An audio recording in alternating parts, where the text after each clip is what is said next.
Well, I've certainly enjoyed this presentation by Dr. Pigliucci.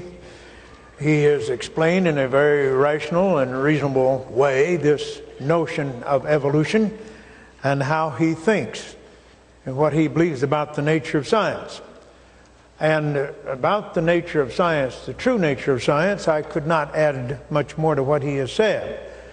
But he didn't quite explain everything about science as it relates to origins. Now, first of all, I want to thank the sponsors of this occasion, the church here and its pastor. I want to thank John Dowdy, who has spent much time and effort in arranging all these details. He spent many weeks on that, and we're very grateful for this opportunity. I'm grateful to have this opportunity to present to you why I, as a scientist, have become convinced that scientific evidence related to origins provides very powerful support to creation, a supernatural origin, and why it is actually incompatible with evolutionary theory. Now, let us discuss, first of all, the nature of science. Now, Dr. Pigliucci has done this, but he left it incomplete. Now, it is true that as scientists, when we try to observe and understand and explain how the universe operates, how the sun produces its energy, how do we explain the orbits of comets, how do we explain our biochemistry, our physiology, we use only natural laws and processes to do that. How else can a scientist operate? So science is our attempt to understand what's out there, what's here in this real world now. That's science. Biology. What does the word biology mean? It's the study of living organisms. That is biology. Evolution has to do with their supposed history. Now, scientific hypotheses and theories, I think he has explained that very well. They are ideas. They are no stat theory. Now, of course, we have to make predictions based upon that theory. Now, if our observations and the results of our experimental results agree with that theory, then it strengthens the theory, and we design further tests of the theory. However, if our observations contradict the theory, it falsifies the theory, and then we abandon the theory. That's the way science is supposed to operate. Now that's science, that's real science. Now Dr. Pigliucci, he repeatedly equates evolution with science, or his position with science. Now he's a scientist, he is not science. Science doesn't say anything. It is scientists that say things, you see. Scientists express their beliefs. Scientists do that, science doesn't do that. Well, what about origins? Now he says that evolution is a scientific theory. That is flatly not true. No theory on origins can be a scientific theory. Neither creation nor evolution is a scientific theory. Now, why is that so? Did Dr. Pigliucci, was he a witness to the origin of the universe? Did he witness the origin of life? No. No one has even witnessed, no human witnesses to the origin of a single living thing. Those events happened in the unobservable past. They're not repeatable in the present. We don't see apes changing into people. We don't see onions changing into roses. We don't see any significant change whatsoever. The changes that we can observe today are changes within species. There are variations. Darwin's book was entitled The Origin of Species. Many evolutionists have said that one thing his book was not about was the origin of species, because he didn't even discuss the origin of species. He discussed the variations within species. You see, creation and evolution are theories about history. Theories about history cannot be scientific theories. Evolution and creation are based upon inferences, not based upon what we can observe right now. I have never seen God create anything. I'm sure you haven't either. But we've never seen anything, no significant evolutionary change take place either. You see, creation and evolution are based upon circumstantial evidence. Now, we have that circumstantial evidence available, certainly. We have the fossil record. We have the natural laws that are now operating. And of course, one or the other must be true. There's only two possibilities. Either we were created or we evolved. You see, the errors that evolutionists make is this. They not only claim that we must use only natural laws and processes to explain the operation of the universe and the operation of living things, they insist that we must use those very same natural laws and processes to explain the origin of the universe, the origin of man, the origin of all living things. Now, in doing so, they've stepped outside of the limits of empirical science. And that is not science. You see, they claim evolution is science, creation is religion, end of discussion. That is simply not true. We have this circumstantial evidence, you see. And either God is or God isn't. Now, if no God exists, which Dr. Pigliucci believes that God does not exist, then of course he has no choice. Anyone who believes that has no choice. You have to believe in evolution. But you see, there are this other possibility that God does exist. And if God exists, there is another choice. Listen to what Thomas Huxley had to say. Now, Thomas Huxley was, in the time of Darwin, he was called Darwin's bulldog. And he pushed evolution. He was out there campaigning for Darwin and evolution. This is quoted from the Life and Letters of Thomas Henry Huxley, published in 1903. We read, quote, this is what Huxley is saying now. Creation, in the ordinary sense of the word, is perfectly conceivable. I find no difficulty in conceiving that at some former period this universe was not in existence, and that it made its appearance in 6 days, or instantaneously if that's preferred, in consequence of the volition of some pre-existing being. Then, as now, the so-called a priori arguments against theism and given a deity against the possibility of creative acts appeared to me to be devoid of reasonable foundation. End of quote. Now you see, Dr. Pigliucci doesn't take that attitude at all. He says it's unreasonable to even consider the possibility of creation. Well, if God doesn't exist, that settles it right there, doesn't it? But God exists. You know, creation is not only reasonable and logical, it is inevitable. And we think, certainly, that all of us should consider both of these alternatives. Evolutionists, however, believe that students they're too illiterate. They're too incompetent to be exposed to the scientific evidence on both sides of this question of origins. They believe students must be protected from error and must be properly indoctrinated in what they believed to be the truth. They believe evolution is a fact and must not be subject to challenge. You heard what Dr. Pigliucci said. Education is not democratic.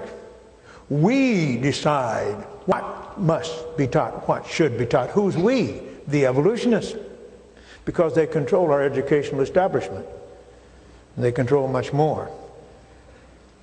The creation scientists, on the other hand, believe that our tax-supported public schools belong to all of us, and that indoctrination in evolution with exclusion of the scientific evidence that supports creation in a pluralistic democratic society, which we have, is a violation of academic and religious freedoms of both the students and the teachers. Now let us understand exactly what we're talking about here tonight, the nature of this debate. First of all, evolution. Evolution is a materialistic, mechanistic, non-theistic explanation how everything came into existence. Now, I'm not saying that all evolutionists are atheists, because that's not true. But the theory is atheistic. God is not necessary. God is not involved. They believe they can explain everything on the basis of natural processes, including the very beginning of the universe and everything involved. One of the biology books in use in the United States in our high schools, entitled Biology, Visualizing Life, published by Holt, Reinhardt, and Winston, tells us you are an animal. and share a common heritage with earthworms. That must be encouraging to our students. And another book, simply entitled Biology, published by Prentice Hill, tells us evolution is random and undirected, without plan or purpose. End of quote. So you see, evolution has no goal. Evolution can't look ahead and say, now we need this or we need that, let's work this out, develop wings so we can fly, or this or that. No, it doesn't do that at all. It just happens by mistakes, by genetic errors, by these mutations, which are totally random. They just happen. The genetic error, genetic mistakes. And just so happens, somehow, they created this universe and everything in it. Creation, on the other hand, says this universe and this living thing came into existence due to a theistic supernatural origin.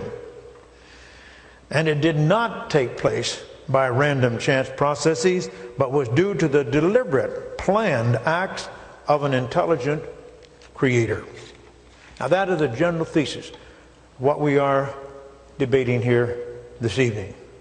Now Dr. Pigliucci has described and supports what is called the neo-Darwinian theory of evolution. All the genetic changes which have contributed to changing a little microscopic organism into people and everything in between, this is a result of mutations. Good mutation. Now the evolutionists will say, Dr. Pigliucci would say, almost all mutations are bad and are eliminated. But once in a while, very rarely now, a mutation may prove to be beneficial, and it confers an advantage, a slight advantage upon the mutant. Now there's a competition for survival, a struggle for existence. Though the good mutant, having this advantage, will reproduce in larger numbers than the original. So it replaces it by killing off the original. It is said to have been naturally selected. Now these mutations are errors, they're genetic errors. If that little microscopic organism, which supposedly evolved from non-life, if that thing had never made a genetic error, that's all there'd be on this earth today. But all these genetic errors somehow has done all of this. Now that is what is being taught in our schools, our colleges and universities as fact. That's sort of a notion. Now, however, there are some evolutionists who don't agree with that. May I have that first slide, please? We turn on to the first slide. Soren Lovetropp is a well-known Swedish scientist. He's known throughout the world for his work in biology. He published a book in 1987 entitled Darwinism, The Refutation of a Myth. Now, Dr. Lovetropp rejects this idea of neo-Darwinism that Dr. Pigliucci is defending so vigorously here tonight. He says it could not possibly be true. Mutations and natural selection would never produce what we have in this world today. Totally ineffective. He believed in sort of great big jumps in evolution. Some has called it the hopeful monster mechanism. That a reptile laid an egg and a bird was hatched from the egg. Just like that, we went from a reptile to a bird. Must have been a tremendous shock to Mama Reptile when that happened. I think she would have given up motherhood. But this is what they believe, because they say there are no transitional forms between these major types of organisms. Therefore, there never were any. This is what happened. Well, he published a book in 1987 entitled Darwinism, The Refutation of a Myth. Now, what he calls the Darwinian myth is what is being taught in our colleges and universities as a fact, and most of our schools. What does he say? Well, I'm going to call your attention to his concluding statement, and I think this is very, very significant. He says, I believe that one day the Darwinian myth will be ranked the greatest deceit in the history of science. Ladies and gentlemen, what this man describes as the Darwinian myth, the greatest deceit in the history of science, is what Dr. Pigliucci is defending tonight and what is being taught in our colleges and universities and most of our schools as a fact. Isn't that astounding if that is really true? And we creation scientists certainly believe that it is true. We go one step farther. We believe the very notion of evolution is the greatest deceit in the history of science. Now, not that evolutionists are deliberately dishonest or deceitful, but they have been deceived or have deceived themselves into believing something that is absolutely, totally wrong. Now, Dr. Luptrup is not the only evolutionist who's challenging the theory that is being taught so widely today. John Campbell, in his chapter in the 1988 book, Entropy, Information, and Evolution, published by the MIT Press, says this concerning neo-Darwinism, quote, "Every one of its underlying biological tenets has proven to be a misconception. The disparities between neo-Darwinism and reality are so overwhelming that current biologists are scrambling for a completely fresh conceptual framework for the evolutionary process." End of quote. He says every one of its underlying biological tenets has proven to be a misconception. And that would certainly destroy all this explanation that Dr.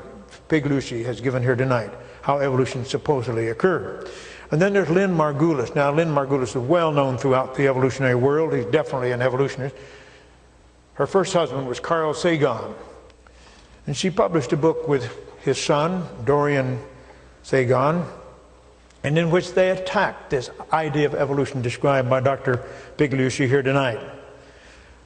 They say that the neo-Darwinists have appealed, they have produced fanciful abstractions have been invented by the neo-Darwinists. The fanciful abstractions have been invented by neo-Darwinists to explain how evolution occurs. They say much more. And it is sad that Lynn Margulis, she's a professor at the University of Massachusetts, that Lynn Margulis, at one of her many public talks, asked molecular biologists in the audience to name a single unambiguous example of the formation of a new species by the accumulation of mutations. Her challenge goes unmet, unquote. In other words, as she spoken to many university audiences where the biologists are present, she challenged them, can you describe for me one proven example where a new species has arisen by accumulation of mutation? And nobody has ever been able to offer an example. Now, if Dr.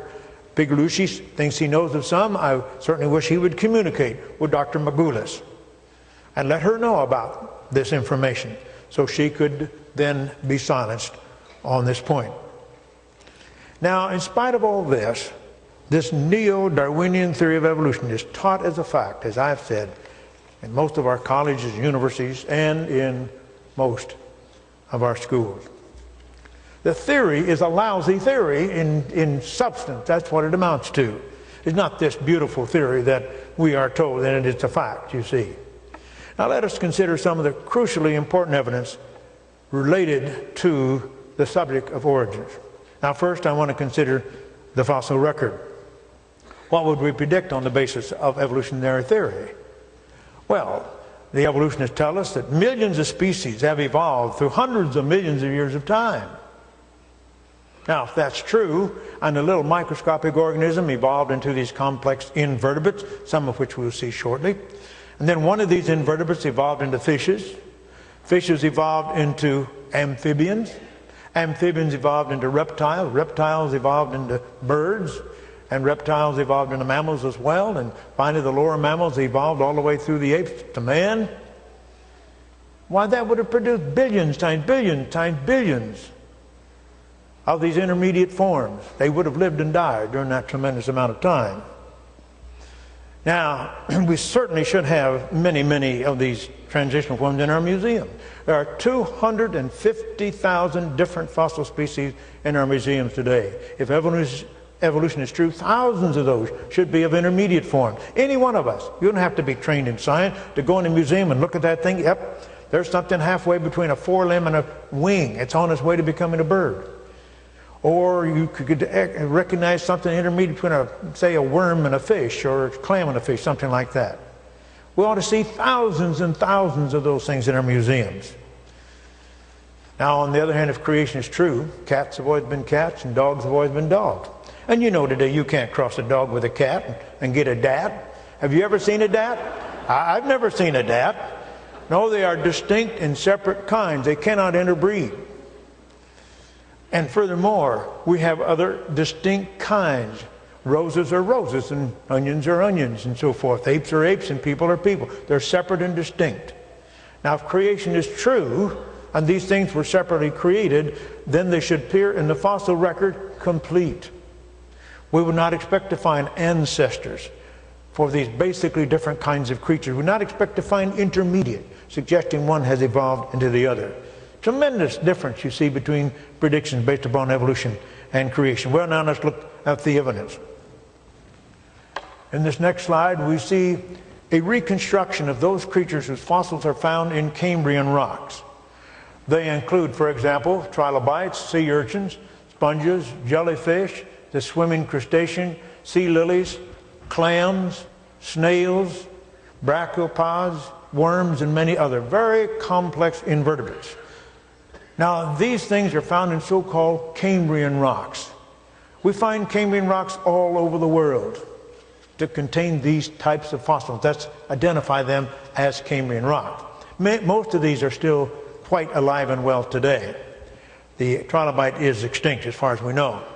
But we have billions times billions of fossils of these creatures. They're very, very complex. For example, the trilobite. We see a fossil trilobite, greatly enlarged, of course. And then we see the eye of the trilobite has 600 lenses. Each lens is composed of inorganic crystalline calcium carbonate, so the lenses are still there. Scientists were able to study the lens of the eyes of the trilobite. They were able to study the optics. And they were astounded to discover that the trilobite had perfect, undistorted vision. He'd utilized several principles and laws of optics to construct a perfect lens. And underwater, you must have a double lens to avoid distortion. Every one of those lenses is a double lens. Now, if the trilobites and these other creatures, sponges and jellyfish, clams and snails and all those things came into existence gradually and slowly by any sort of evolutionary mechanism, we must find their evolutionary ancestors. Now, underneath the Cambrian rocks are Precambrian rocks. Evolutionists believe they were laid down during hundreds of millions of years leading up to and preceding the Cambrian. Now, if evolution is true, what must we find in those Cambrian rocks? We must find the fossilized ancestors to those complex invertebrates, the ancestors to the trilobites, to clams and snails and sponges and jellyfish. We ought to find billions times billions of them. It would be no problem at all finding these things. They should be covered. Our museums should have thousands and millions of them. What do we have? No one has ever been able to find the fossilized ancestors to a single one of those Cambrian animals. Absolutely no ancestors for sponges and jellyfish and worms and brachiopods and trilobites. Every one of them appear fully formed. I'll allow an evolutionist to testify to that. The evolutionist is Douglas Fatuma. He wrote a book called Evolutionary Biology. I'm going to refer to the second edition. He's a strong anti-creationist. Let him tell us what he believes about the nature of this Cambrian. He says it is considered likely that all the animal phyla became distinct before or during the Cambrian, for they all appear fully formed, without intermediates, connecting one phylum to another. Ladies and gentlemen, that settles the matter right there. You see, this man says that we have, what does he mean by a phylum? Well, sponges and jellyfish are so different, they're put in separate phyla. They're all these creatures so vastly different from one another, put in separate phyla. A phylum is the broadest, most inclusive taxon and taxonomy. All vertebrates, you and me, and all amphibians and reptiles and birds are put in the phylum Chordata. It's so inclusive. These things are so vastly different from one another, they're put in separate phyla. What does he say? They all appear, what? Fully formed, without any intermediates connecting one phylum to another. No connecting point between clams and snails, or between any of these other creatures. Hey, now wait a minute. hundreds of millions of years of evolution, changing a little creature into these complex invertebrates and all that diversity, and we don't have a trace of any evidence for that. Isn't that incredible? No, it's not incredible at all. You see, they didn't evolve. This evidence proves that fact. Now, evolution has been searching for these things ever since Darwin, everywhere they could search, and they've never been able to find those creatures. That settles the matter. These invertebrates did not have any ancestors. That means we didn't have any ancestors. Now, furthermore, evolutionists tell us that one of these invertebrates evolved into the fishes. Fishes are like you and me, they're vertebrates. So supposedly an invertebrate, maybe a clam or a snail or a worm or something like that, evolved into a fish. Some believe it took 100 million years. Now, we have billions times billions of fossils of the invertebrates. We have many, many billions of fossil fishes of each basic kind. Now, if evolution is true, we must find billions times billions of fossils of the transitional form between an invertebrate and a fish. All the intermediate stages during these millions of years. After all, as Dr. Pigliucci says, the fittest reproduces in larger numbers than the preceding form. So all of the intermediate stages would be very, very large populations. Our museum should have tons of these things. What do they have? Not one. Every major kind of fish that we know anything about appears fully formed. No trace, absolutely no trace of any ancestors, and absolutely no connecting forms between these various kinds of fishes. Ladies and gentlemen, that cannot be true if evolution is true. Now, Dr. Pigliucci and the evolutionists, they want to talk all they want to about mammal-like reptiles or Archaeopteryx or whatever. But that's questionable. They're all questionable and disputable. Even evolutionists say some of these things were not what they're supposed to be. Here, the evidence is clear, unquestionable, indisputable. No one disputes these facts. I read the evolutionary literature very clearly, and they know them. You see, they believe in evolution not because of the evidence, but in spite of the evidence. But this evidence is overwhelming.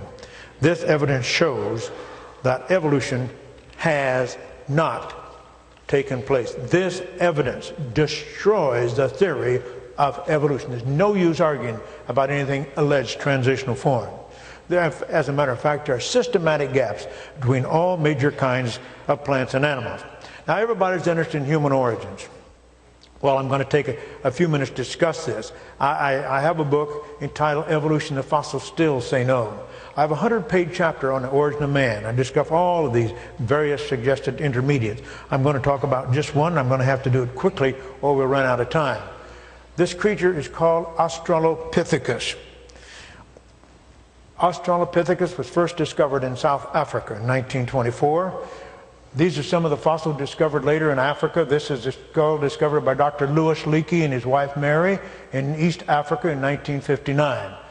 We can see that this creature was very ape-like. It has a sagittal crest, a bony ridge on the top of the skull. It's typical of ape. It has no forehead, very flat skull, massive eyebrow ridges. The brain was about 1/3 of the human. So it's very grossly ape-like. But Dr. Leakey and others claimed that the teeth were somewhat more man-like than those found in apes. So it's on its way to becoming people. Now, later on, Dr. Donald Johanson found fossils of similar creatures in Ethiopia in about 1973. One of these was, he called these creatures Australopithecus afarensis. One of these creatures was of a female, about 40% complete. He named her Lucy. And although, as we will see, Lucy is essentially an ape from the neck up, he claimed that she walked upright in the human manner. Therefore, she was intermediate between ape and man, as were her fellow creatures. And overnight, Johanson became world famous, as did Lucy. Ladies and gentlemen, please meet Lucy. That's Lucy.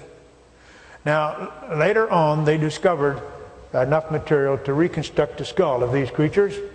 This is the skull of Australopithecus afarensis. What are you looking at? The skull of an ape. It had the jaws, the teeth, and the face of an ape. The brain was 30% of the human. And all of these Australopithecines have long curved fingers and long curved toes. What do you use long curved toes for? Walking around on the ground? I say you do not. You use long curved toes and long curved fingers for clinging to branches, swinging from tree to tree. The idea that these things walked upright is just simply contradicted by the evidence. Now, but this is generally accepted. This is what we read in our textbooks, what we see on television, what we see in National Geographic. But there are some scientists who disagree totally, and these scientists are not creationists, they're evolutionists, and they've certainly done their homework. One of these scientists, Dr. Solly Zuckerman, for many years head of the Department of Anatomy at the University of Birmingham in England. He was first knighted and became Sir Solly Zuckerman. Later he's raised to the peerage by the British government and became Lord Zuckerman in recognition of his distinguished scientific career. Lord Zuckerman had a scientific team that rarely numbered less than 4 that studied fossils of these creatures for 15 years. And they were studying fossils of these creatures supposedly 1 to 2 million years younger than Lucy. That is, more recent in time than Lucy. If anything, they should be more human-like. But after all this many years of research, Lord Zuckerman and his scientific team declared these creatures did not walk upright. They were not intermediate between ape and man at all. One of his former students, Dr. Charles Oxnard, professor of anatomy and director of the graduate studies at the medical school at the University of Southern California for some years. Now he's at the University of Western Australia. This scientist studied these fossils. He studied their foot bones, their leg bones, the knee joint, the pelvis, using the very most sophisticated method of analysis known in anatomy. After these many years of research, careful research, this scientist declared these creatures were not intermediate between ape and man. They certainly did not walk upright in a human manner, and he said they were not human ancestors. Do you see that in the newspapers or National Geographic or in the textbook? No, you don't see that, do you? But this is a considered judgment of these scientists after many, many years of research, and others have concurred in many respects. Now, Lord Zuckerman said in this area of science, that is search for man's fossil ancestry, he said he didn't believe there was any science in this field at all. Now, why would he say that? Well, let me give you a few examples. This is a picture I took in the San Diego Museum of Man about 20 years ago. It's of a creature, a model of a creature called Ramapithecus. Now you visit this museum 20 years ago and you're standing in front of this creature, what would you say? There's living proof of evolution. Well, now we know evolution is a fact. Why? Well, that creature's not an ape, he's not a man. He's intermediate and walking erect in a human manner. How could you ask for better proof of the theory of evolution? But you not know at that time all they had of that creature was a few pieces of the jaw and a few teeth. That's all they had. Using that scanty evidence and their preconceived notion, that was their model of Ramapithecus. Well, since that time, they found additional material of this creature. They've been able to have a more accurate reconstruction of what he looked like. Now on the left, we see the skull of an orangutan, a modern ape. On the right, I'm sorry, can you move the slide, move that over just a little bit to the left? We see this is a reconstruction, modern day reconstruction of the Ramapithecus. Look at that. Compare it to that. And the face. It is exactly the same. Now, these same scientists who told us 20 years ago that Ramapithecus was intermediate between ape and man say, no, we were mistaken. We were misled by our preconceived ideas. Now they're telling us that Ramapithecus was essentially the same as a modern orangutan. Not intermediate at all. You want to know what Ramapithecus really looked like? That's an orangutan. That's what he really looked like. You see a considerable difference between that real creature and the model. Now on this next slide we see a picture of Piltdown Man. This is a picture I took from a 1937 issue of Life magazine. Fossils of this creature were discovered near the village of Piltdown, England in 1912 in some gravel there. The jawbone was quite ape-like, but the teeth appeared to be human-like. The skull was quite man-like, but they put all of it together in a single individual, incorporating these ape-like and human-like features. They named him Eanthropus, or Don Man, and he became known as Piltdown Man.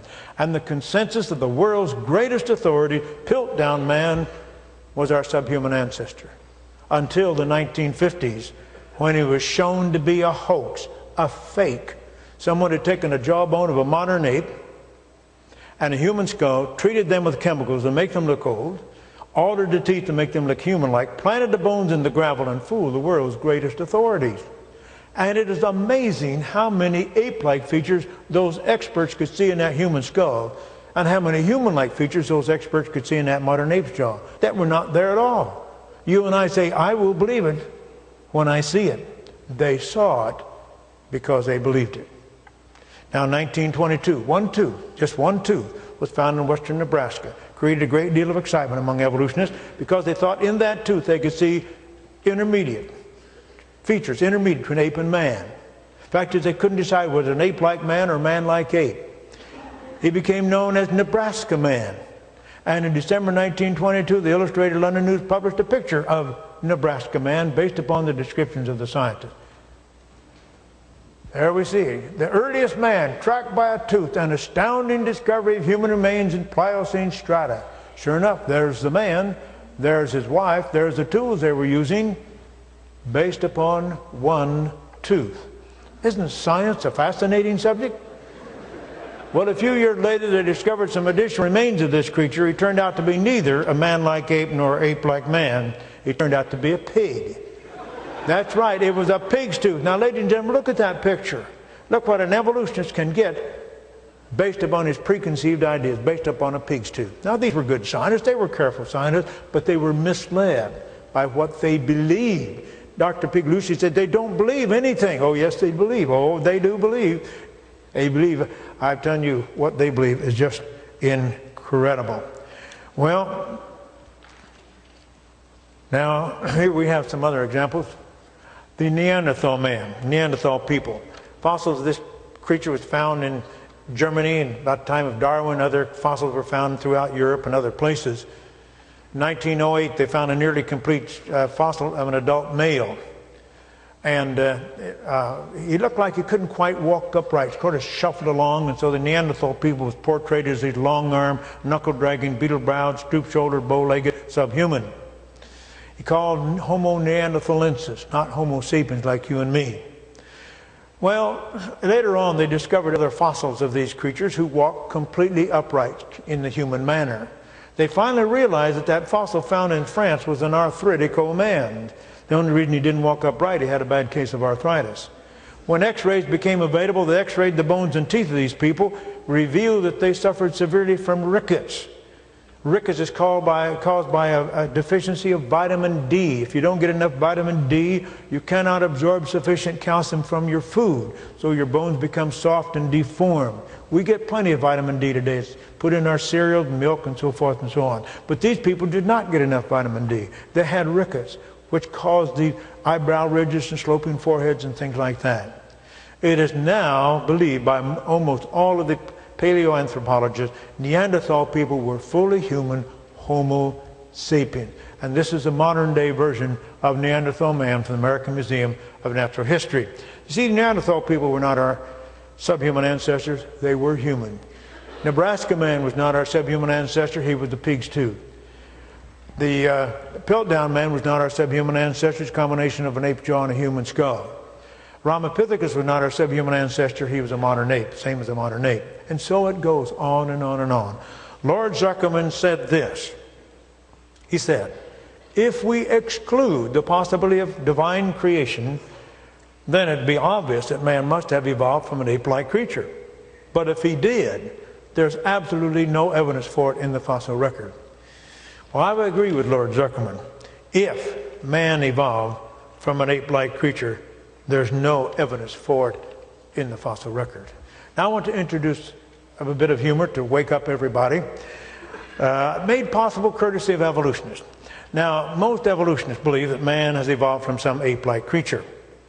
But do you know there's some evolutionists that believe the reverse is true? They say we have characteristics that are more primitive than those found in apes. So it must be the other way around. Ape-like creatures evolved from human-like creatures. We wrote to one of these fellows. He's at the Director of Primate Research Center at Emory University. We asked him, do you really believe this? He says, yes, I do. You know, this is such an astounding suggestion. I thought I'd better get a second opinion. So I went down to that marvelous zoo we have in San Diego, and I talked to a little orangutan, a little ape. And I said to him, little fellow, do you know that there are some evolutionists that tell us that you came from people? People that may have looked like me. What do you think about that? Let's see what he thought about that. Well, it was obviously it astounded him. His hair stood on end, his eyes popped out. He said, no way did I ever come from anything that looks as funny as you do. Well, I agree. I don't believe apes came from people, and I don't believe people came from apes. It is true, some of my ancestors may have hung by the neck, but none of them ever hung by the tail. No, we were not created in the image of apes, we were created in the image of God. I would conclude this section by saying this: evolution is the substance of fossils hoped for, the evidence of links unseen. Now, let us leave the world of the past. Let us consider the evidence for design and purpose. Now, Dr. Pigliucci says this evidence for design is not real. It just appears to be that way, you know. Well, when we see it anywhere else, we assume design had a designer, don't we? You see an arrowhead, what do you believe? Did arrowhead just come about by chance? No, it had purpose. It was designed for that purpose. Therefore, it was created by an intelligent creator. And there's many more examples. Darwin said that if we could describe only one example of an organ or structure whose origin could not be explained by his theory, that would falsify his theory. Well, there are thousands of such examples. I want to describe only one this evening. I could describe many. I'm going to have to step over to the overhead for this, and we'll turn off the projector.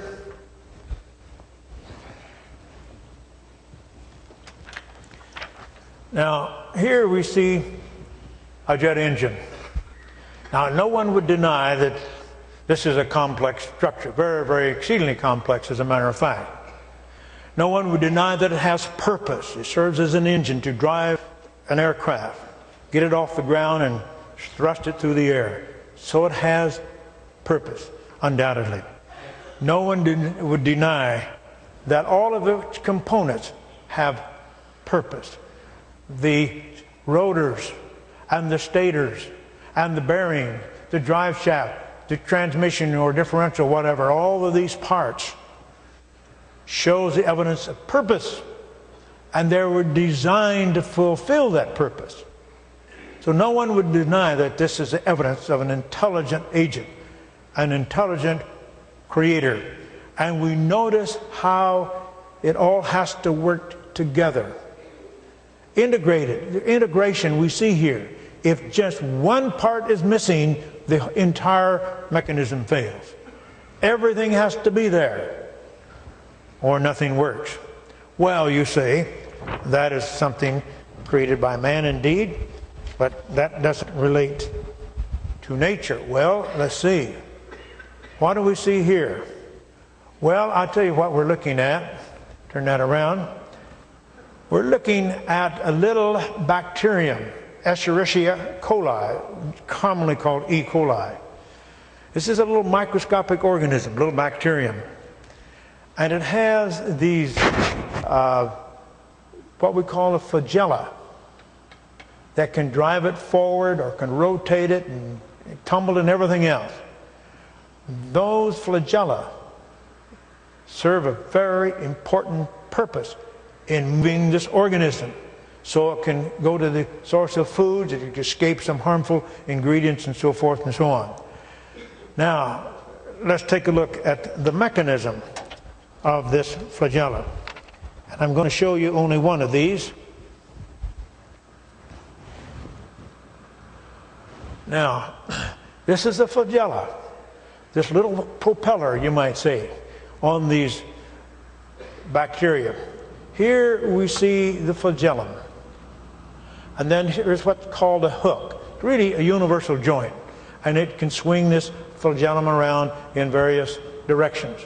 And then we go down through the shaft here, and here we see the rotors, the stators, and there's a motive force here. Almost some of the very same things we saw in that jet engine. Now, this is an incredibly complex system. You cannot imagine the complexity of this just looking at this. Now, you say that we invented the wheel. This little bacterium had a wheel long before we came along, according to evolutionists. You had the wheel, rotors, stators, differentials, or universal joints, propellers and bushings and all of that. This is the only one of these flagella in that organism. Now, could it come about simply by chance? That's what Dr. Pigliucci believes. Now, this is the motor system of this little organism. Now, I'm not going to go over to take time to describe all these things. I never get through. But look at the incredible complexity of this motor system. It can rotate counterclockwise and clockwise, and it approaches various things, and there's various responses. There's a genetic cause, there's a physical chemical causes, mechanical causes, polymorphism, all of this sort of thing built into this little microscopic single cell bacterium. Now, that's a motor system, but that's not all. Let's take a look at its sensory system. You see, it has to have a sensory system. It has to know where there's food. It has a sensory system. If there's some sugar there, it can move in that direction. It can move in the direction where there's food. If you have this in a solution and you drop a little tiny drop of acid in there, which is harmful, it'll immediately move away. It senses that that is harmful and dangerous. So it has this very complicated sensory system. Do you know there's at least 100 different proteins involved in all of this? 100 different kinds of proteins. What do we see? Purpose, don't we? To move that bacterium where it needs to be and away from danger. We see the evidence for design. Each one of those functions are designed to accomplish its purpose. And we see integration. None of this works unless everything works. Take out one of those molecules, protein, just one of the 100, the whole system fails. Now, that is incredibly complex. We see the evidence for purpose and design now. Would you believe that this just came about by a bunch of genetic mistakes? How could that happen? You see, you have one genetic mistake, and supposedly it's beneficial. But you can't do anything at that stage. It doesn't do anything. It has no function. You don't have a flagellum. You don't have all this apparatus to drive that flagellum. You don't have the motor. This has a motor, a proton motor. You know, it's got to have a motor to do that. It's got to convert energy into this motor and cause those flagella to rotate. It's got a motor. And you see, if one thing is missing, it won't work. Now, Dr. Pigliucci rightly tells us that we don't know everything, and we never will know everything. You know, it's not what we don't know about this theory of evolution, it's what we do know. We do know what it says. It says that everything came about by these genetic mistakes, these mutations, random, no purpose, no design, no plan, no intelligence. And all this incredible complex machinery finally came into existence. No, it didn't happen. It could not happen. Because it all has to be there or nothing works. And it all couldn't get there. You see, a little bit at a time. And that was the very substance of Michael Behe's book, Darwin's Black Box. Now, is this, well, maybe this is exceptional. Well, let us see about that.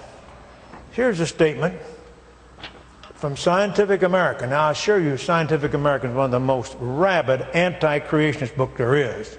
Well, journal. In this journal, January 1995, on page 64, we read this statement. Every living organism represents a successful integration of many biomolecular machines that convert energy from light or raw chemical form into whatever the organism needs. What does it say? Every living organism, from a bacterium to you and me, has many biomolecular machines to accomplish what we need for reproduction, for life, and so forth and so on. It's pervasive throughout all of nature, throughout the universe, and throughout biology. We see this evidence for design and purpose. And to say that that's just apparent, it's really not true. It just looks that way. No, it does look that way, doesn't it? Because it is that way. Well, I could describe many, many other examples. Irreducible complexity. That is, if you take away one little part, the whole fails. Nothing works until everything works. These facts just absolutely destroy the theory of evolution. Now, Dr. Pigliucci has referred to the second law of thermodynamics, says it's no problem. We have an open system, got all that energy coming from the sun, no problem. Now, just a minute. What do evolutionists say? They say everything in its entire universe, billions of years ago, was concentrated into a cosmic egg. Nobody knows where the cosmic egg came from or how it got there. Someone said perhaps a cosmic chicken laid the cosmic egg. Well, I've never heard an explanation for its origin than that yet. But there it was, and for some inexplicable reason, the thing exploded in this big bang. What came out of that big bang? Only two things.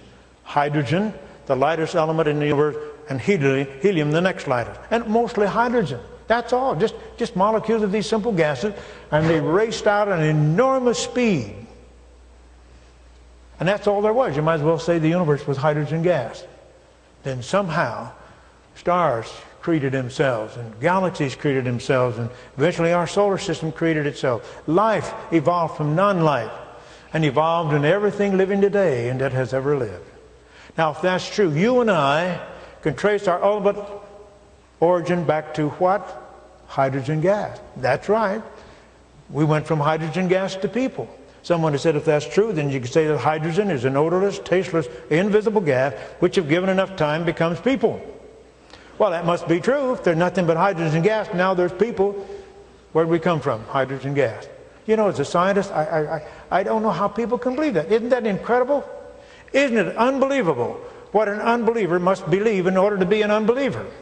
It's just unbelievable. But that's what they believe. Now, you see what they're saying? Out of the chaos and disorder of this Big Bang and the simplicity of hydrogen gas, this universe created itself by process of self-transformation. Ladies and gentlemen, if science is science, if natural laws are natural laws, that is impossible. There's this second law of thermodynamics that tells us everything runs down, everything decays naturally. Any system left to itself goes from order to disorder, from complex to simple. There are no exceptions.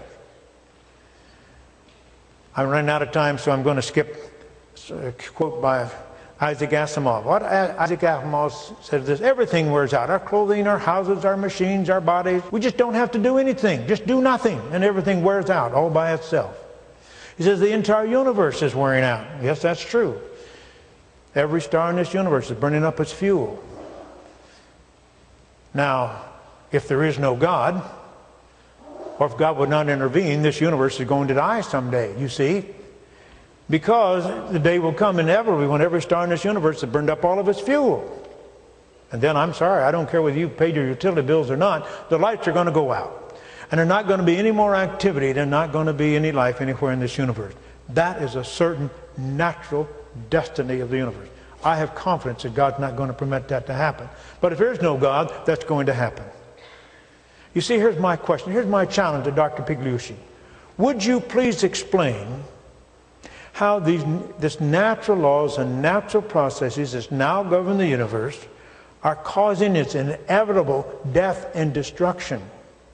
How could those very same natural laws and processes processes create the universe in the first place. Is it possible that the very same natural processes which are destroying the universe could have been responsible for its origin? What sort of tortured logic would one have to use to reach such an impossible conclusion? The second law applies without exception to an isolated system. The second law of thermodynamics says an isolated system will go in one direction and one direction only, and that's downward.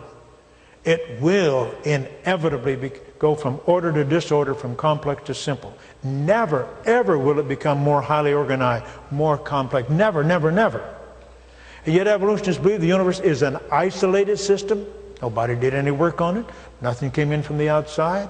It started in its chaos and disorder and a simplicity of hydrogen gas and transformed itself into the universe we have today, which is incredibly complex. Ladies and gentlemen, that's not possible. If natural laws are natural laws and science is natural laws, that could not have happened. The universe could not have created itself. Neither could life create itself. Molecules floating around in the water.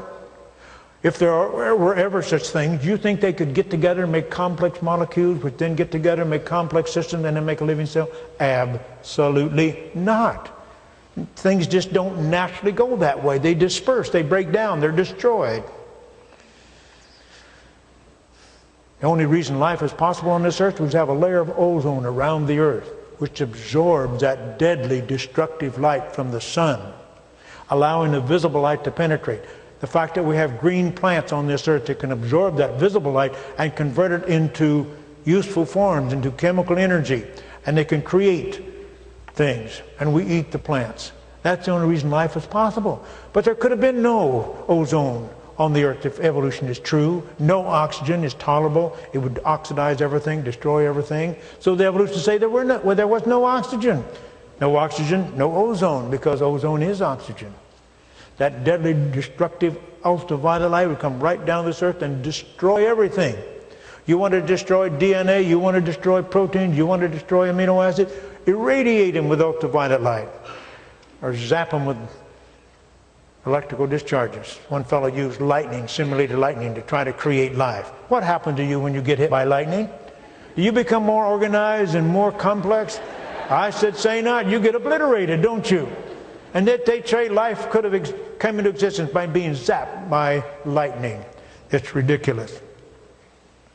This second law of thermodynamics destroys the theory of evolution, ladies and gentlemen.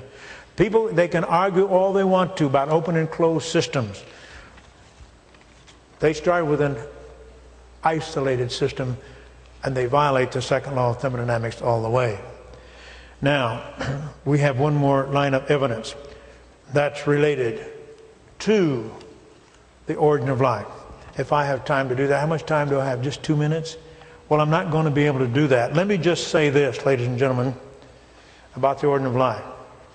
Sir Fred Hoyle, the very famous astronomer, some years ago, working with another well-known astronomer and mathematician, Wickramasinghe in England, these two scientists wanted to work on the problem of the origin of life. So they started out by making assumptions about the minimum requirement to get life started. They assumed every star in this entire universe had a planet like the Earth. They assumed the universe was 20 billion years old. Then they calculated the probability of life evolving anywhere in the universe in that 20 billion years. They couldn't believe their results. According to their calculations, the probability was essentially nil. Sir Fred said the probability of evolutionary origin of life anywhere in the universe is equal to the probability that a tornado sweeping through a junkyard would assemble a Boeing 747. Well, they rightly concluded that evolutionary origin of life was impossible, therefore it had to be created, therefore there must be a God. And they were atheists when they began those studies. Finally, let me say this. The significance of the subject of origin is extremely important. If God is our creator, he's the Lord and master of all that he has created. There must be some relationship between the created and the creator, and God controls our destiny. You see, it's very, very important that we understand the true nature of origins. And I believe absolutely, aside from what the Bible has to say on this subject, and I certainly accept what the Bible has to say about our origins. Setting that aside, we can know on the basis of the scientific evidence that God or a creator must exist. Some supernatural agent was responsible for our origins. So I maintain the best scientific statement we can make about our origin is still, in the beginning, God created the heavens and the earth. Thank you very much.